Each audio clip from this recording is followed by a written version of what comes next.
Bismillahirrahmanirrahim. Assalamualaikum warahmatullahi wabarakatuh.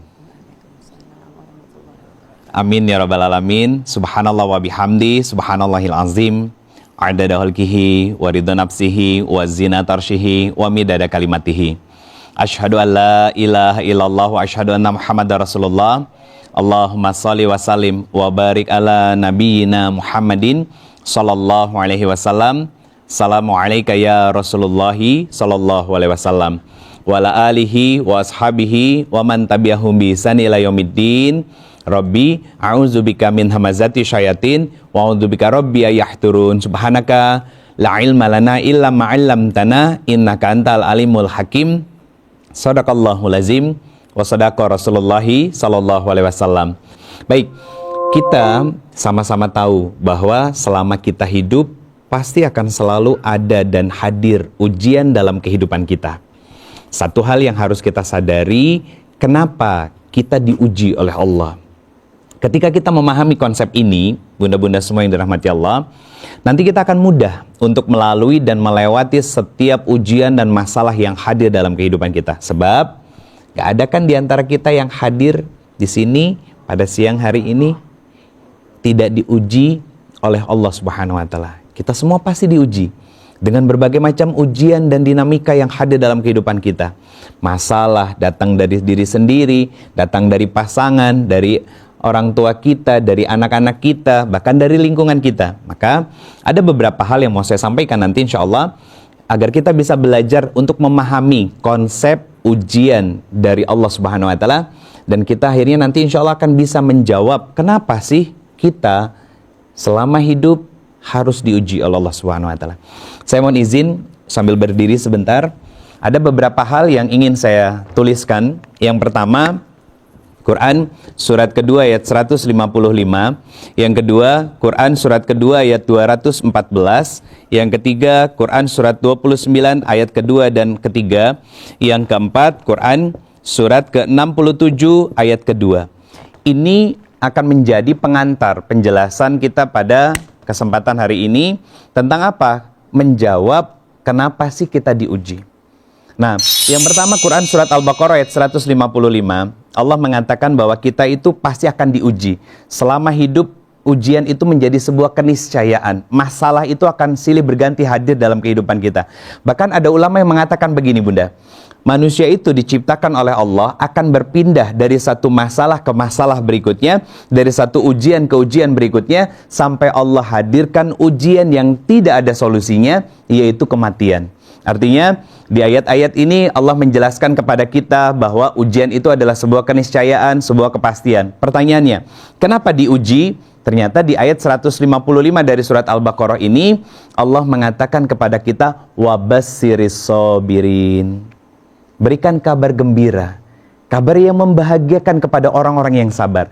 Jadi poin pertama di sini, kita diuji oleh Allah Subhanahu wa Ta'ala agar bahagia hidupnya. Jadi bukan makin stres, makin ruwet gitu, bukan. Makin ngambang hidupnya, makin gak jelas arahnya, bukan.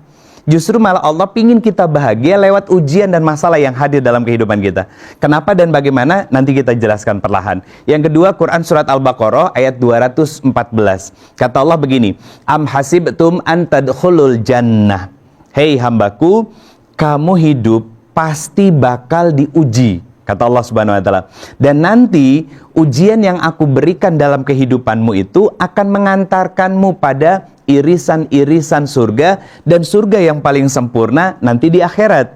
Tapi kata Allah Subhanahu wa Ta'ala, ada janji di ayat ini Allah sampaikan kepada kita, ala inna nasrallahi qarib. Pertolongan Allah itu dekat. Allah tuh bersama dengan kita. Allah selalu nemenin kita. Allah selalu melihat, menatap, dan menyaksikan kita dalam setiap aktivitas kita. Bahkan ada momen di mana Allah tahu kita lelah, kita capek dengan semua dinamika yang ada. Kita hampir menyerah, merasa bingung, berada di persimpangan jalan. Allah tahu, Allah faham, Allah melihat itu. Jadi ujian itu adalah sebuah keniscayaan untuk mengantarkan kita pada kebahagiaan. Yang ketiga, Quran surat Al-Ankabut ayat kedua dan ketiga, Bunda semuanya. Tentang apa? Ternyata ujian itu Allah hadirkan untuk menyeleksi. Apa yang diseleksi? Yang diseleksi adalah siapa yang imannya jujur dan siapa yang munafik.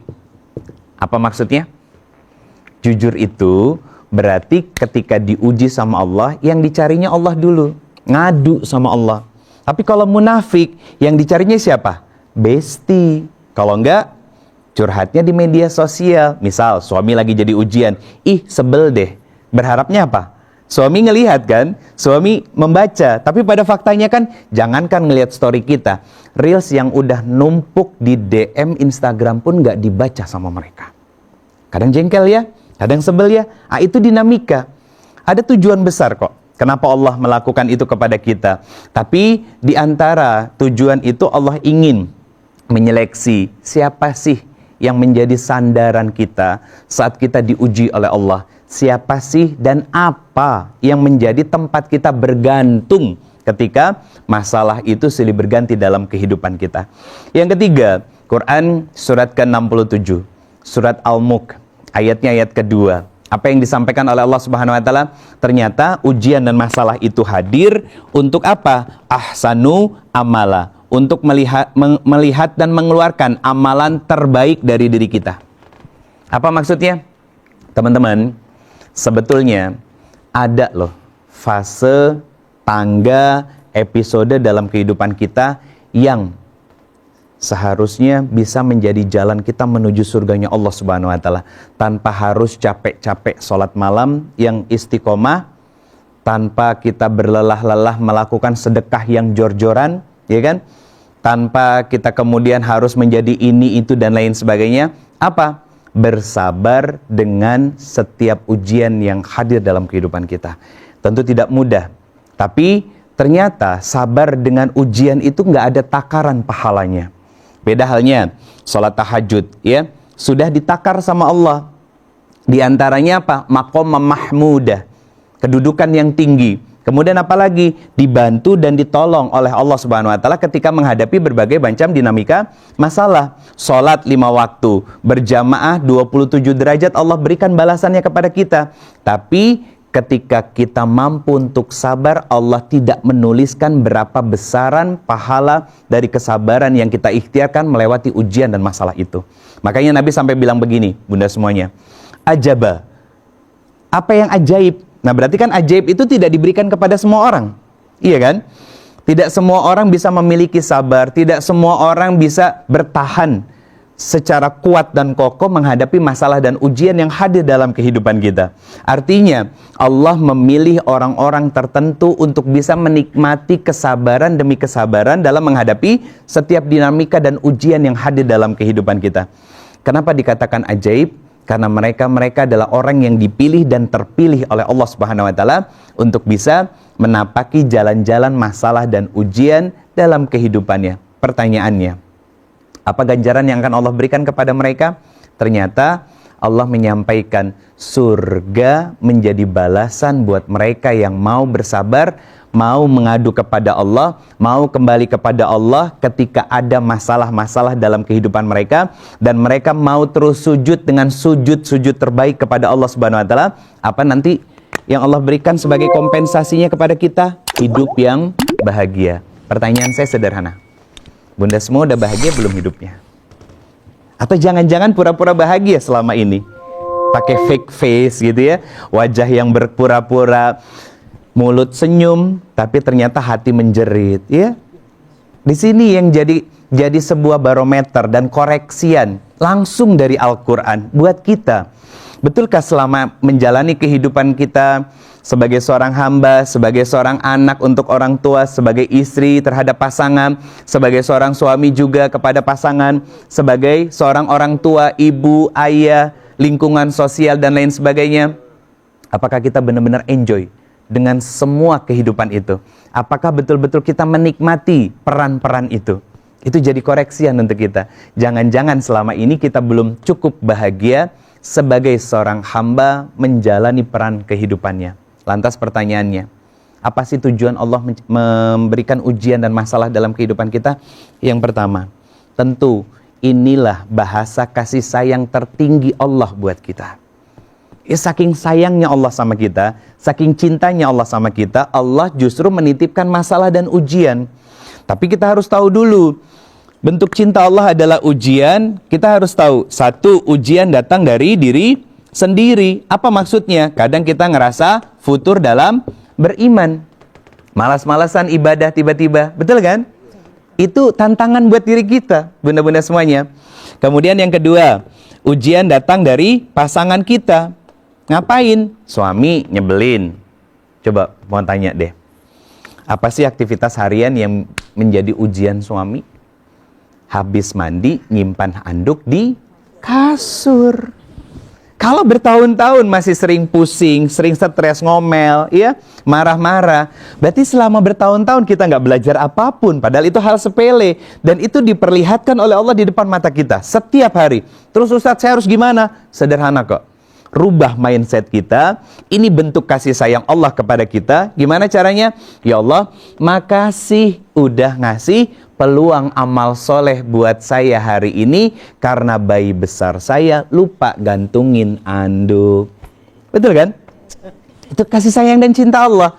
Itu hal sederhana sebetulnya. Akhirnya apa? Kalau di hari itu kita bisa ngerubah mindset kita, ya, menjadi lebih positive thinking, lebih positive vibes gitu. Apa yang terjadi? Saya katakan demi Allah, seharian itu kita pasti punya energi yang positif buat anak kita, buat pasangan kita, ibadah juga ringan, makan makin berselera, istirahatnya juga jadi mudah. Itu yang kita harapkan kan? Tapi bayangin, kalau pagi-pagi udah menggerutu, udah ngedumel, udah ngomel, oh ya ampun, seharian bad mood. Iya kan? Mood swing, iya nggak? Bentar-bentar keluar tanduk sama taringnya, tantrum. Kalau udah tantrum, siapa yang jadi korban? Anak. Padahal masalahnya sama suami sendiri. Itu ujian datang dari pasangan. Yang ketiga, ujian datang dari anak-anak. Contohnya apa? Susah dibangunin subuh. Betul ya? Betul. Nah, Bunda, sebagai seorang ibu, nggak perlu teriak. Nggak perlu. Kenapa nggak boleh teriak, Ustadz? Orang yang teriak itu jauh. Bukan fisiknya, tapi hatinya. Padahal dalam satu rumah yang sama. Tinggal datangin kamarnya, diketok. Nak, Soleh, AA, kakak, mbak, mas, abang, gitu. Kita panggil dengan cinta. Jangan kita ulangi kesalahan dari orang tua kita yang dulu terbiasa teriak-teriak sama kita. Jadi jangan kita korbankan kenyamanan di dalam rumah dengan ego. Dengan mengatakan apa? Ih, kenapa sih mama tuh teriak-teriak? Aku udah bangun. Ya mama kan begini. Kamu kadang suka susah. No. Ujian itu kasih sayang Allah. Kenapa? Allah pingin kita itu tidak memberikan kesempatan kepada setan untuk ngambil alih diri kita, sehingga kita lupa kepada Allah, gelap mata kita. Akhirnya apa yang terjadi? Menumpahkan semua kekesalan dan kejengkelannya kepada orang lain. Gak boleh. Kemudian ujian akan datang dari orang tua. Nah, ini yang jadi PR buat kita, ya. Apa PR-nya? PR-nya adalah jangan sampai, ya, kita malah tidak berbakti kepada orang tua kita. Ini menjadi PR buat kita. Mau seperti apapun orang tua kita, ya, mau sekeras dan semenjengkelkan apapun orang tua kita, ingat kata Quran, wabil walidaini ihsana. Nah, itu maksud dari pesan dan amanah dari Allah Subhanahu wa taala untuk kita harus selalu menghormati orang tua kita seperti apapun mereka. Kenapa? Kesadaran sederhananya gini deh. Kita nggak pernah milih dan minta sama Allah lahir dari seorang ibu yang cerewet dan bawelnya nurun ke kita. Betul ya? Tapi Allah yang menitipkan kita orang tua yang seperti ini, yang semakin sepuh usianya, ya kan? Ngomong baik-baik salah paham, didiemin gak nengokin, dikirain gak sayang, dan lain sebagainya. Itu menjadi sebuah dinamika ujian yang hadir dari orang tua kita. Satu hal yang harus saya tekankan kepada diri kita dan semua yang hadir, termasuk juga para sahabat muslim yang menyimak tayangan ini, bahwa kita adalah seorang anak sampai kapanpun. Maka terus perbaiki hubungan kita dengan orang tua agar anak cucu keturunan kita hormat kepada kita. Sikap anak-anak kita itu menggambarkan kualitas dari sikap dan hormat kita kepada orang tua kita. Yang terakhir, yang kelima, ujian datang dari lingkungan. Ini lebih luas. Siapa aja Ustadz? Bestie kita, ya kan? Kemudian partner bisnis kita, ya. Kemudian sahabat-sahabat kita, teman-teman kita, kerabat kita, keluarga kita, baik kakak, adik, sepupu, dan lain sebagainya. Itu jauh lebih luas. Artinya apa? Para nabi dan rasul mereka pernah mengalami hal-hal yang sama dengan seperti ini. Contoh, diri sendiri. Siapa? Nabi Yunus alaihissalam. Ketika berdoa, ya, sempat agak sedikit ngambek dalam tanda kutip. Ya, marah sama Allah, gitu kan? Kecewa karena umatnya nggak mau mendengarkan dan nggak mau diajak untuk taat kepada Allah dan nggak mau menjadi pengikutnya. Contoh yang lain datang dari pasangan. Siapa contohnya? Nabi Nuh dan Nabi Lut alaihissalam. Iya kan? Itu ujiannya besar banget itu, beliau-beliau. Bahkan yang bahaya itu adalah ternyata dijadikan sebagai kalimat normalisasi ketika seorang istri nggak taat sama suaminya. Itu Nabi Nuh aja bisa sabar kok istrinya membangkang. Pertanyaannya, kadang perempuan lupa, suaminya kan bukan Nabi Nuh gitu ya. Itu yang kita kadang nggak ngukur baju yang ada di badan kita sendiri. Kemudian ujian hadir dari anak-anaknya. Siapa? Nabi, salah satunya Nabi Yakub alaihissalam. Ya, punya 12 anak. Nabi Yusuf harus dikorbankan oleh kakak-kakaknya karena iri. Gitu. Itu jadi pelajaran besar untuk kita. Siapa lagi? Nabi Nuh juga. Ada salah satu putranya yang bernama Kan'an. Kenapa? Membangkang dan tidak mau menjadi pengikut dari ayahnya. Kemudian datang ujian dari orang tua. Kira-kira siapa? Menurut Bunda-Bunda. Ujian yang datang dari orang tua. Siapa? Nabi Ibrahim alaihissalam. Ujiannya dari ayahnya yang merupakan seorang seniman pembuat patung berhala. Ini PR buat kita. Kemudian dari lingkungan lebih besar dan lebih luas lagi, para nabi dan rasul rata-rata itu diuji dengan semua tahapan ujian ini. Artinya pelajaran untuk kita. Kita akan selalu berpindah dari satu masalah ke masalah yang berikutnya. Allah cuma minta, apa tadi?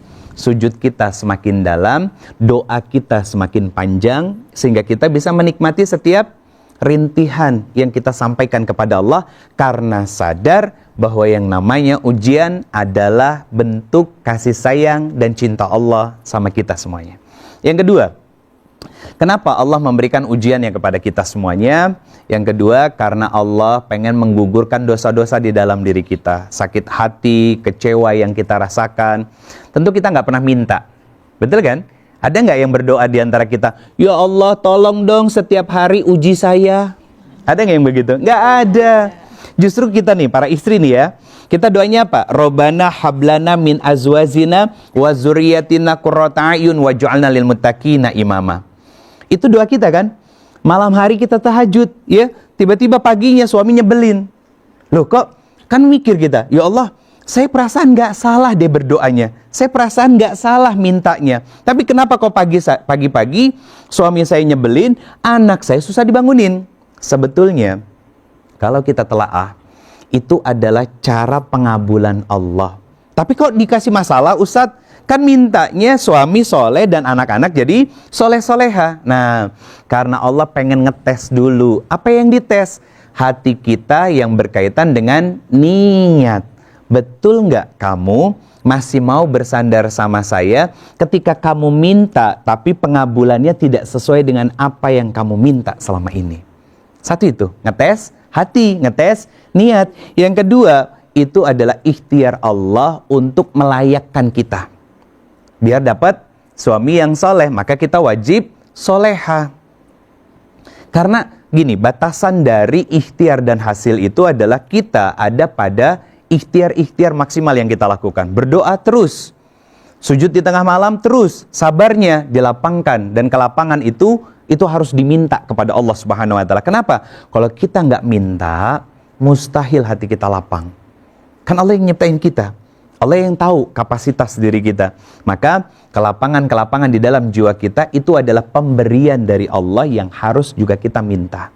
Jadi Bunda-bunda semua yang dirahmati Allah, sahabat muslim semua yang juga insya Allah dirahmati dan dicintai Allah Subhanahu wa Ta'ala. Yang kedua adalah proses untuk pengguguran dosa. Apa sih maksudnya? Nah, hati kita terluka, kecewa, sakit hati, ya, marah dan lain sebagainya. Kalau kita tahan diri, nggak membalas keburukan orang, apa yang akan didapatkan sama kita? Hatinya makin lapang dan berguguran dosa-dosanya. Apa kata Nabi SAW? Seperti halnya kita tertusuk duri kakinya. Sakit kan? Jadi setiap sakit yang kita rasain, contoh, sakit gigi. Nauzubillah min zalik ya. Pertanyaannya gini, kalau sakit gigi, ngeluh apa bersyukur? Jujur. Ngeluh apa bersyukur? Ngeluh, adu-aduhan kan? Padahal sakit gigi mungkin 2 hari, 3 hari, 5 hari, seminggu ya. Pertanyaan saya, kenapa sakit gigi? Bisa jadi kita lupa mensyukuri hari demi hari, minggu berganti bulan, yang berganti tahun, kesehatan mulut kita, tapi kita pakai buat ngomongin orang. Betul kan? Gak usah sakit gigi deh. Tiba-tiba lagi enak makan nih, lidahnya kegigit, dinding mulut kegigit, akhirnya jadi sariawan.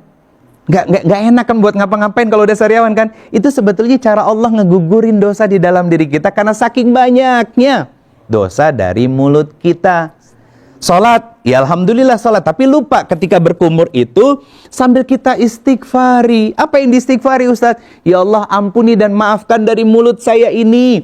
Banyak ngomongin orang, banyak jelek-jelekin orang, pernah memfitnah orang gitu kan? Buat sahabat muslim, mata ya tiba-tiba sakit gitu.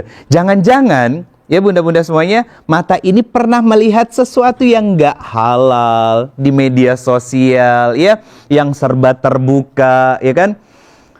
Ustadz kan katanya boleh ya nggak ngedip, kalau dipelototin sama aja nggak boleh, itu dosa gitu. Jadi seorang yang beriman itu punya takaran, punya batasan. Artinya apa?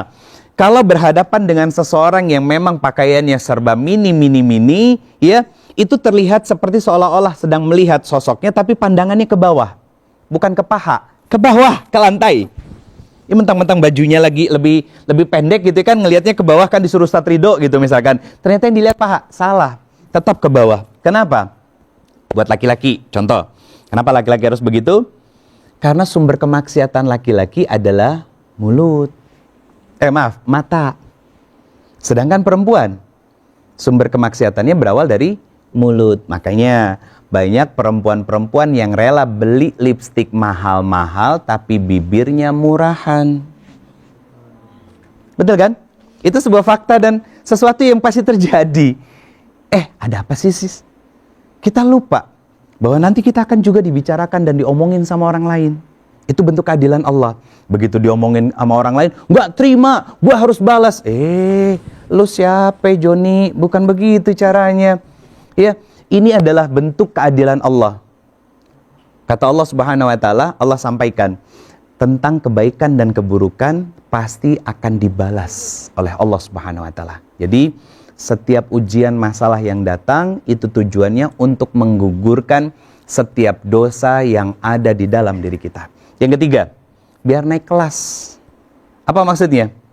Dulu kalau sekolah, belajar dulu baru ujian. Betul kan? Nah beda kalau di kehidupan. Ujian dulu baru akhirnya kita belajar. Nah makanya tadi saya kasih contoh.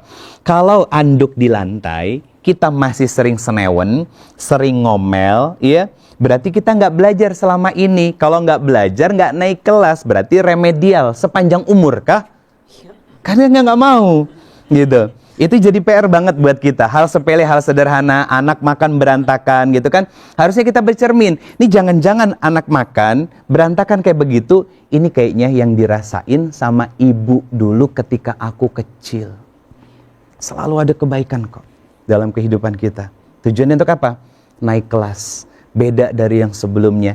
Yang tadinya masih susah buat sabar, pelan-pelan belajar sabar. Yang tadinya malas buat bersyukur dan mengingat kenikmatan dan kebaikan yang Allah berikan. Akhirnya pelan-pelan belajar untuk menikmati setiap kehidupan dan pemberian dari Allah Subhanahu wa Ta'ala.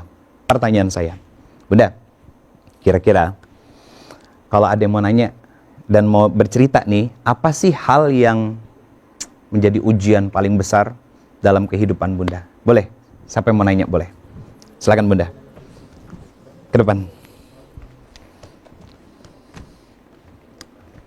Bunda mau nanya apa? Assalamualaikum Pak Ustadz. Waalaikumsalam warahmatullahi wabarakatuh. Saya mau bertanya dan sedikit bercerita juga ya. Siap. Pengalaman saya Iya. Ditinggal suami ya. Meninggal Ya. Innalillahi wa inna ilaihi raji'un. Sudah 1 tahun ini. Alhamdulillah. Ketika itu kami berencana pergi berobat ya. Saya sudah siap di rumah dan kejadiannya pun suami di tempat kerja. Yeah. Ya. Apakah saya ini, Suaranya agak keras. apakah saya disebut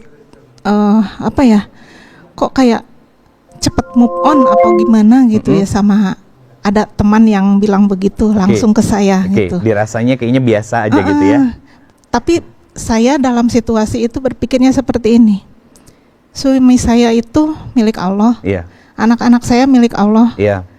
Ketika Allah mengambilnya, kenapa saya harus menderita gitu? Karena yang mengambilnya pun yang mempunyai suami saya. Betul, gitu. yang menciptakan suami. Iya.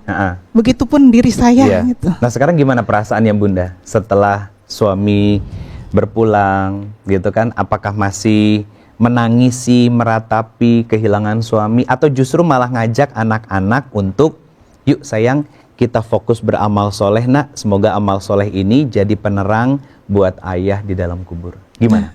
Saya berlaku seperti itu. Oh, Masya Allah. Tetapi mungkin dari pihak-pihak lain. Nah, itu. Siap, paham. Bagaimana cara saya itu menjelaskan apa perlu saya jelaskan atau siap. Atau tidak apa, perlu gitu. dijelaskan kepada siapapun. Baik, terima kasih Bunda. Bunda boleh duduk kembali. Ini Masya Allah, ini sebuah kisah yang luar biasa Bunda, dari salah seorang sahabat kita tentang kehilangan suami.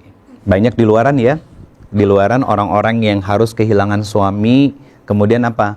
Berminggu-minggu, berbulan-bulan, bertahun-tahun masih terus meratapi. Saya paham, karena apa? Bertahun-tahun bersama.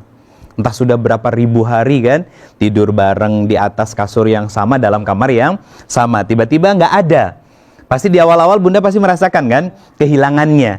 Kenapa? Karena selama ini mungkin ada suara ngorok yang menjadi nada pengantar nyenyaknya tidur kita di malam hari kan. Tiba-tiba malah jadi nggak ada sama sekali. Nah, sebetulnya gini, sikap Bunda insya Allah itu sudah tepat. Kenapa saya katakan sudah tepat? Karena Bunda sudah berusaha untuk melapangkan dada dan akhirnya meyakini zikir yang sering didawamkan oleh Bunda apa? Innalillahi wa inna ilaihi rajiun. Ya Allah, suami saya itu milik Engkau. Maka ketika Engkau ingin mengambilnya kembali, memintanya kembali, aku berikan ya Allah. Tapi aku boleh dong minta kompensasinya ya Allah. Apa? Yaitu kelapangan hati dalam kesabaran ketika suami saya dan saya sadar dia tidak lagi ada di samping saya menemani hari-hari saya. Oh, itu istimewa. Itu luar biasa Bunda.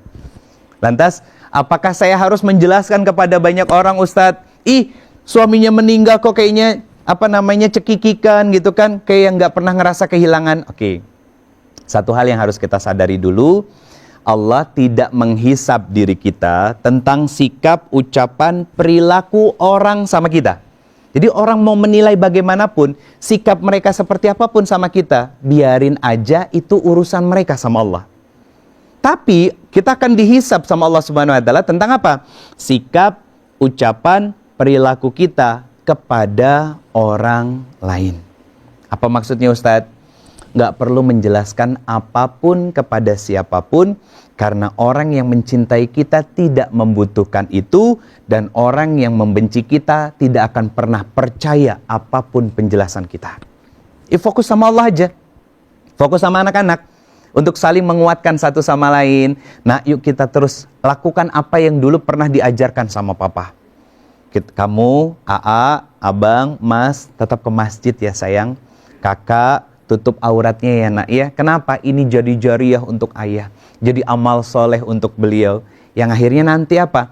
Insya Allah perjuangan kita ini akan menjadi tangga untuk kita bisa kumpul lagi di dalam surganya Allah Subhanahu wa Ta'ala. Wah, itu istimewa. Itu istimewa banget kalau kita bisa punya mindset dan pemikiran seperti itu. Kenapa? Karena itu naik kelas namanya. Pindah dari satu tempat yang tadinya nggak mau, ya Allah, saya nggak mau ketinggalan dan saya nggak mau kehilangan. Misalkan begitu. Sekarang berubah menjadi sosok yang jauh lebih lapang hatinya, jauh lebih ikhlas, jauh berusaha untuk mengendalikan perasaan di dalam hati kita. Kenapa? Karena musuh utama bunda-bunda nih sebagai perempuan apa? Rasa, yaitu perasaan. Makanya kadang, mohon maaf ya, sering ngerasa sudah melakukan yang terbaik. Pertanyaannya sederhana. Terbaiknya menurut siapa? Menurut diri sendiri kan? Banyakannya bukan menurut Allah. Karena standar Allah beda sama standar kita. Sama kayak di dunia profesional bekerja. Kita merasa bahwa kita sudah melakukan yang terbaik. Tapi perusahaan, korporasi punya KPI, Key Performance Indikator. Untuk apa? Untuk memberikan penilaian kepada kita. Bener nggak sih kamu kerjanya? Atau jangan-jangan kerja semau gue, tapi hasilnya pengen diberikan yang maksimal. No, salah. Sama, banyak kan di luaran sono. Dan saya berharap, bunda-bunda semuanya, dan kita harus peka hati kita. Punya kepekaan dalam hal apa? Apa yang kita lakukan ini sebenarnya menurut Allah baik atau hanya menurut kita saja baik? Karena kalau baik menurut Allah itu sudah pasti benar. Tapi kalau baik hanya menurut kita, belum tentu benar. Karena nilainya masih relatif. Ini tentang naik kelas kita dalam hikmah dan pembelajaran dari ujian dan masalah yang hadir dalam kehidupan kita. Saya review dulu. Yang pertama, apa tadi? Karena Allah sayang sama kita. Jadi ujian itu datang karena Allah sayang sama kita. Yang kedua, kenapa Allah nguji kita? Karena Allah pengen ngegugurin dosa-dosa yang ada di dalam diri kita. Saya tambahin dulu penjelasannya, boleh ya? Nah, kenapa Allah pengen ngegugurin dosa-dosa di dalam diri kita? Karena kalau hanya sekedar sholat, yang mohon maaf, kadang sholat kita masih bolong-bolong, ya kan? Artinya bolong-bolong di sini bukan hanya secara kuantitasnya, tapi juga kualitasnya, ya. Kemudian puasa kita, aduh, masa iya harus nunggu Ramadan lagi baru kita puasa? Kadang maaf, ada nih ibu-ibu yang ketika bocor lagi Ramadan lupa bayarnya, betul kan? Bayarnya kapan? Ketemu Syakban berikutnya, udah mepet sama Ramadan. Itu kan sebuah sebuah kesia-siaan waktu yang kita buang-buang begitu aja. Kemudian sedekah kita yang kadang nggak seberapa, ngaji Quran, ya ampun. Bunda, saya tanya boleh? Kapan terakhir khatam Quran? Ini pelajaran besar. Iya. Yang satu hurufnya 10 kebaikan, betul kan? Dari 6.236 ayat, 114 surat, 30 juz di dalam Al-Quran, itu Allah kalikan 10 setiap hurufnya. Kebanyakan dari kita mungkin ada yang menghatamkan Al-Quran terakhir Ramadan. Jedanya sudah panjang, sudah lama, 9-10 bulan ke belakang itu. Malu rasanya. Padahal kata Allah apa? Zalikal kitabu la raiba fihi hudalil muttaqin. Kalau kamu pengen bisa merasakan kenikmatan dekat dengan Allah, kata Allah, maka bukalah Quran dan sering-seringlah buka Quran, baca Al-Qurannya, tadaburi, gali hikmahnya, ambil pembelajarannya, sehingga apa? Sehingga kita bisa menerima dan merasakan manisnya iman sebagai seorang muslim dalam menghadapi semua dinamika dan masalah yang hadir dalam kehidupan kita. Teman-teman semuanya, yang keempat, Bunda, setelah tadi ketiga naik kelas, yang keempat adalah Allah pengen ngajarin kita untuk tidak berbuat yang sama kepada orang lain. Apa maksudnya? Kita disakiti, kita dikecewakan, kita terluka, ya, patah hati kita, sedih kita, ditusuk kita dari belakang, dikhianati kita. Allah ngasih pelajaran kepada kita. Rido Febri, kamu jangan melakukan hal yang sama. Kenapa? Kamu nggak enak disakiti, kamu nggak suka dikecewakan, kamu nggak terima ketika dikhianati, dibicarakan keburukanmu oleh orang lain. Itu seolah-olah Allah tuh lagi ngomong begitu sama kita. Dan ini adalah sebuah sikap pembelajaran adil dari Allah, biar kita tidak melakukan hal yang sama. Contoh, Bunda, Bisa naik motor? Alhamdulillah bisa ya. Pernah ngelihat orang yang naik motor, kita lagi anteng, tiba-tiba ada orang yang ngesen kiri belok kanan. Ya, biasanya kebanyakan mak-mak, ya. Kita ngadepinnya sendiri kadang jengkel, gitu kan? Berdebar jantung kita, bahkan kadang jari tiba-tiba otomatis tin, gitu kan? Sadar nggak? Jangan-jangan saat kita pakai motor pun pernah menjadi ujian buat orang lain. Maaf, kadang tiba-tiba motor diparkir sembarangan, nyusahin orang lewat, atau bahkan malah jangan-jangan kita masuk dalam kategori emak-emak ngesen kiri belok kanan. Allahu alam gitu. Ayo ngaku. Ini jadi pelajaran besar buat kita. Jadi Allah ngajarin ke kita untuk bersikap adil, bersikap ihsan kepada siapapun, dan tidak membalas keburukan orang dengan keburukan yang sama. Itu pilihan. Memang nggak mudah, tapi butuh pembiasaan. Pertanyaannya, apa amalan untuk kita bisa sadar bahwa ujian itu bentuk kasih sayang dan cintanya Allah, ya kan? Ujian itu adalah cara Allah menggugurkan dosa di dalam diri kita. Ujian adalah nasihat-nasihat untuk kita naik kelas dari Allah Subhanahu wa taala, dan ujian adalah cara Allah mengajarkan kita berbuat ihsan kepada siapapun, ya. Akhirnya kita bercermin pada diri kita, mau introspeksi diri kita, amalannya ternyata ada di Quran surat 23 ayat ke-1 sampai ke-11. Apa kata Allah Subhanahu wa taala? Qad aflahal mu'minun. Orang beriman pasti bahagia. Oke? Apa kaitannya? Kan tadi di awal ujian hadir untuk membahagiakan kita. Berarti iman kita mulai tumbuh dan mulai punya kesadaran bahwa saya diuji oleh Allah karena Allah percaya saya mampu dan saya bisa. Betul ya? Seperti bunda tadi, Masya Allah.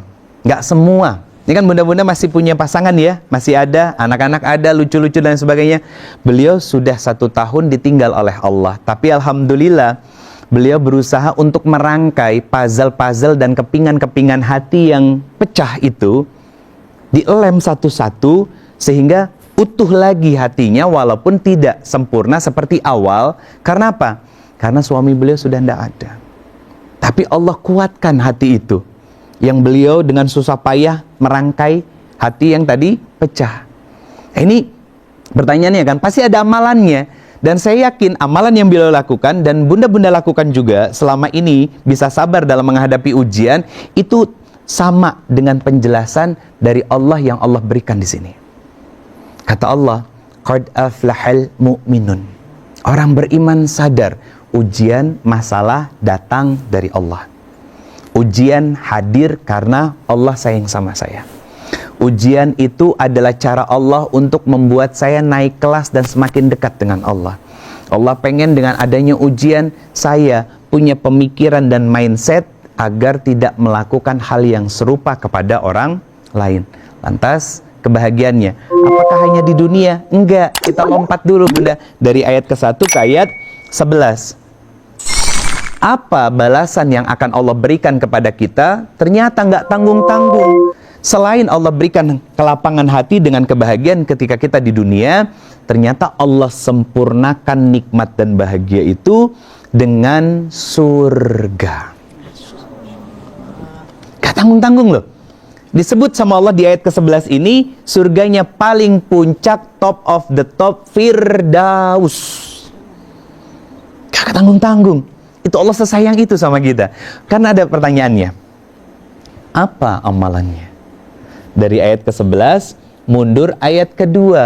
Apa kata Allah? Salatnya khasyi'un. Salatnya khusyuk. Ustadz, gimana sih salat khusyuk itu dan apa maksud dari salat khusyuk itu? Secara sederhana, salat khusyuk itu adalah salat yang dilakukan dengan kerendahan diri, dengan kesadaran hati bahwa saya nggak bisa melihat Allah, tapi Allah menatap dan menyaksikan saya. Ya, itu menjadi sebuah amalan yang harus kita lakukan. Maka dampaknya, gambarannya seperti apa? Di ayat ketiganya, kalau kita benar-benar bisa sholat khusyuk, maka Allah berikan kelapangan dalam hati kita saat menghadapi ujian, sehingga kita terjaga dari ucapan, sikap, dan perilaku yang salah. Apa maksudnya? Kufur nikmat sama Allah, nyalahin Allah, ya kan? Atau bahkan parahnya lagi apa? Menyalahkan orang yang sudah berbuat kezoliman dalam kehidupan kita. Tidak harus selalu dengan seperti itu. Kenapa? Karena kita diminta sama Allah untuk sujud itu biar beban-beban masalah di pundak kita itu rontok dan jatuh ke atas tempat-tempat sujud kita, sehingga begitu kita selesai, Assalamualaikum warahmatullahi, Assalamualaikum warahmatullahi, yang muncul adalah ketenangan, kelapangan jiwa kita sebagai seorang hamba, karena sadar saya sedang disayang sama Allah, makanya Allah berikan masalah dan ujian yang hadir dalam kehidupan saya. Itu yang bisa saya sampaikan. Mudah-mudahan semuanya yang dirahmati Allah, semoga ini bisa menjadi bekal untuk saya dan kita semuanya, dan juga sahabat muslim yang menyimak tayangan ini, semoga jadi pelajaran untuk saya dan kita semuanya. Bunda semuanya, untuk semakin menambah kenikmatan kita pada taklim kita hari ini, yuk kita sama-sama bermuhasabah untuk melembutkan hati kita. Jadi biar ilmu yang tadi Allah titipkan itu meresap dalam hati kita, sehingga merubah cara berpikir kita sebagai seorang muslimah dalam menghadapi ujian yang hadir dalam kehidupan kita. Kita sama-sama perbaiki posisi duduk, ya, sambil memejamkan mata kita. Kita tundukkan kepala kita, angkat tangan kita. Kita untuk tafakur, muhasabah, minta sama Allah. Hadirkan hati kita. Allah sedang melihat dan menatap kita. Allah menyaksikan kita. Allah tahu betapa lelah dan capeknya kita. Allah tahu kita pernah berada di persimpangan harapan yang membuat kita bingung. Allah tahu lelahnya jiwa kita selama ini dalam menghadapi berbagai macam dinamika dan masalah yang hadir dalam kehidupan kita. Ayo kita sampaikan kepada Allah, karena Allah itu As-Sami', Allah Al-Basir, Allah melihat, Allah menyaksikan, dan Allah menatap kita. Hadirkan hati, rasakan oleh hati kita. Dan satu hal yang harus kita bangun kesadaran, Allah tidak akan pernah menerima setiap doa yang kita panjatkan dalam kondisi hati yang lalai. Belajar untuk menangis, belajar untuk menikmati kebersamaan antara kita dengan Allah saja. Astaghfirullahalazim, sambil kita istighfari dalam hati kita.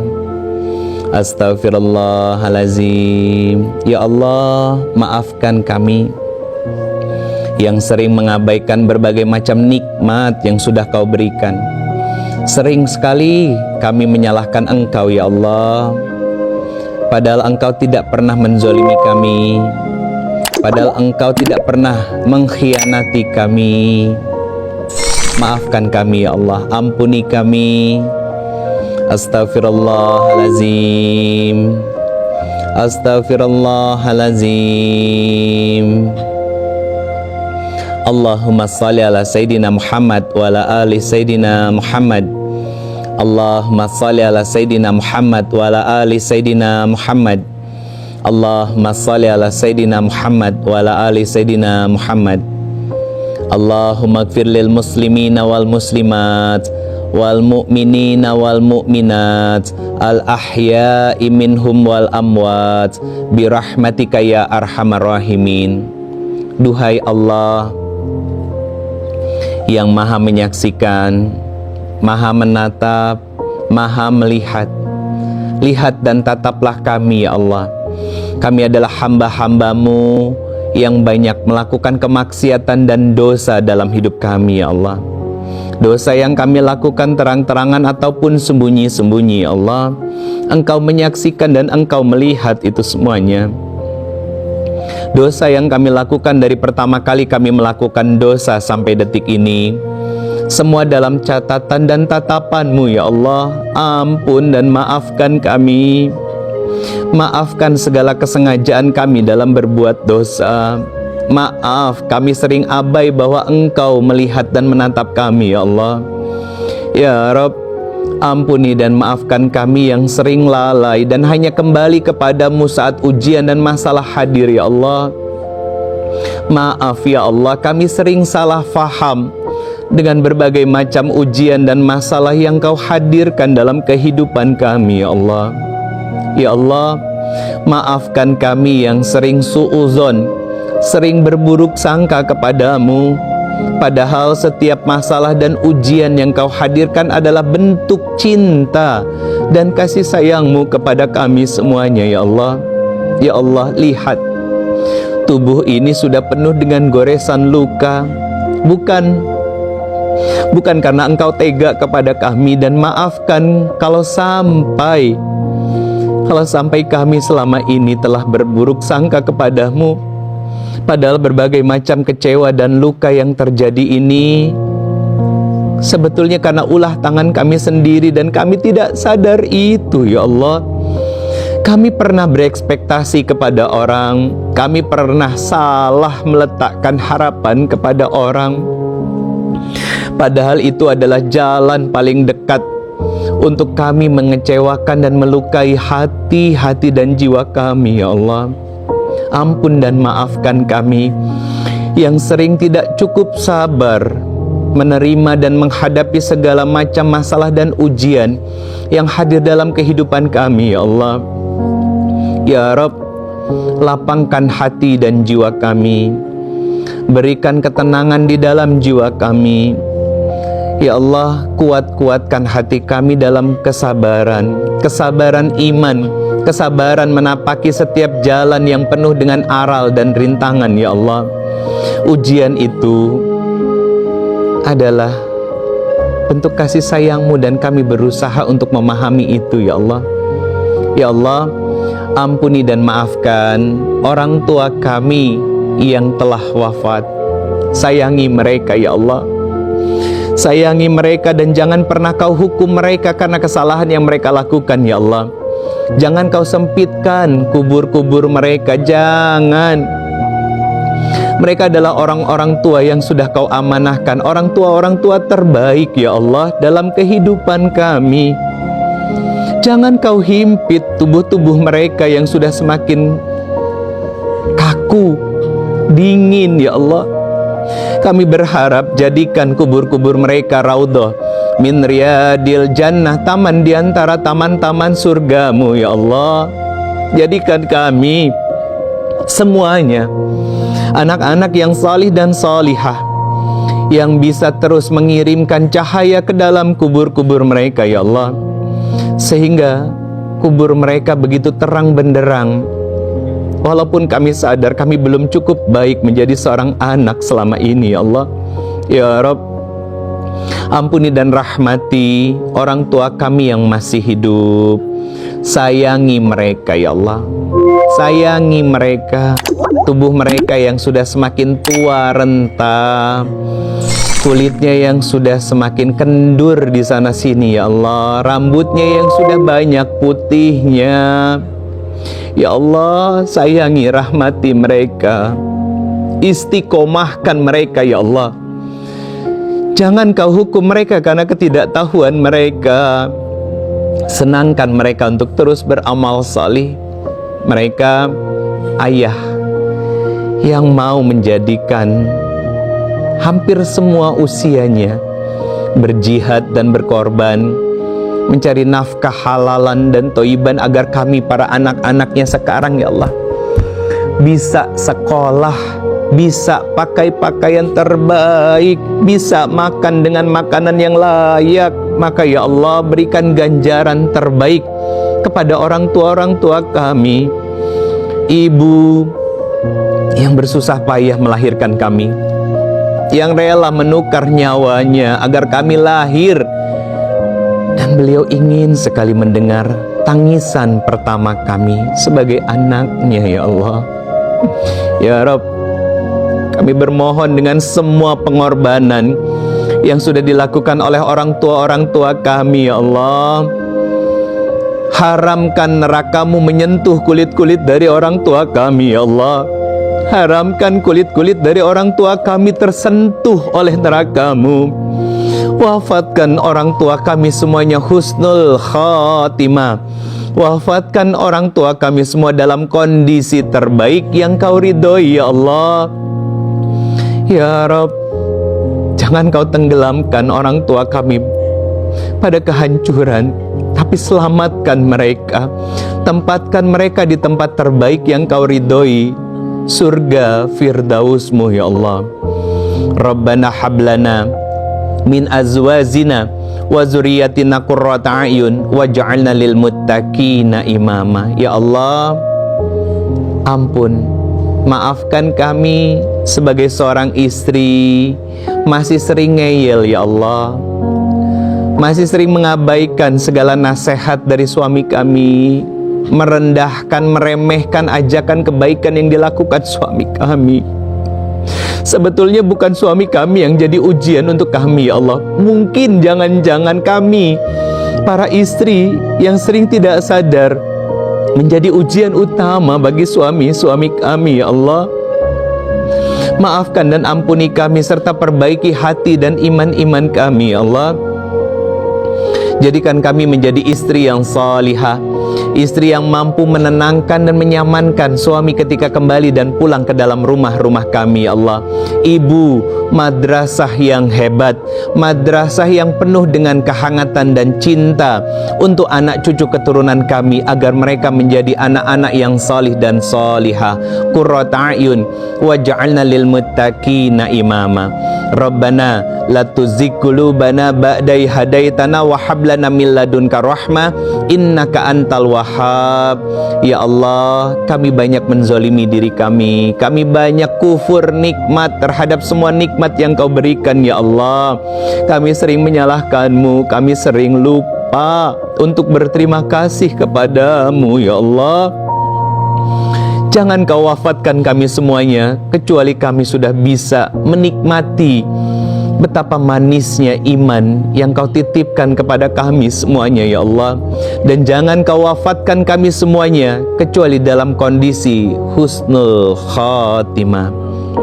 Ya Allah, hari ini kami semakin sadar bahwa ujian adalah bahasa cinta dan kasih sayang-Mu kepada kami ya Allah. Maka kami berjanji mulai hari ini kami akan terus belajar untuk memaafkan orang-orang yang pernah menyakiti kami dulunya ya Allah. Temani ya Allah, bimbing kami ya Allah, karena kami tahu itu jalan yang terjal dan tidaklah mudah. Bukan karena mereka layak untuk dimaafkan ya Allah, tapi kami akhirnya sadar sebagai seorang hamba ternyata kami pun banyak salah dan dosa, dan kami sangat mengharapkan ampunan dan maaf dari-Mu ya Allah. Itu semuanya. Oleh sebab itu kami belajar untuk memaafkan orang-orang yang pernah menzolimi kami, pernah menyakiti kami, pernah mengkhianati kami ya Allah.